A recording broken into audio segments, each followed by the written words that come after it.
নমস্কার, জয় মাতারা। আমি অ্যাস্ট্রো হিমাংশু ভাগ্যের দুয়ার থেকে আপনাদেরকে জানাই আন্তরিক শুভেচ্ছা, ভালোবাসা। আজ আমি যে প্রেডিকশানটি করতে চলেছি, জাতকেরা হলে ডান হাতটিকে দেখবেন এবং জাতিকারা হলে বাঁ হাতটিকে দেখবেন। আপনারা খেয়াল করুন, এইটা হচ্ছে আমাদের বুধের আঙুল, এইটা। আর এই বুধের আঙুলের নিচের দিকে এইটা হচ্ছে বুধের ক্ষেত্র। তা বুধের ক্ষেত্রেই কিন্তু বিবাহ রেখাগুলো উৎপন্ন হয়। তাই এখানে বিবাহ রেখা একটাও থাকতে পারে অনেকের, আবার অনেকের দুটো থাকে বা অনেকের তিনটে থাকে। ঠিক আছে?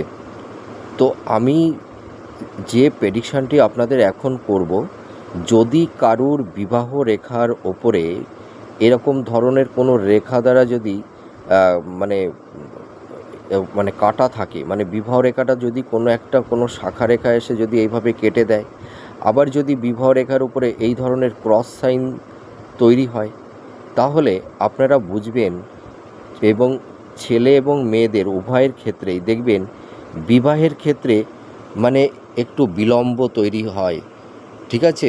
মানে নানা রকমের সমস্যা তৈরি হয়ে যায়, সঠিক সময় বিবাহ হতে চায় না, এবং বিবাহ হলেও মানে দাম্পত্য জীবনে নানা রকমের সমস্যা তৈরি হয়ে যায় এবং এদের সহজে বিবাহ হতে চায় না।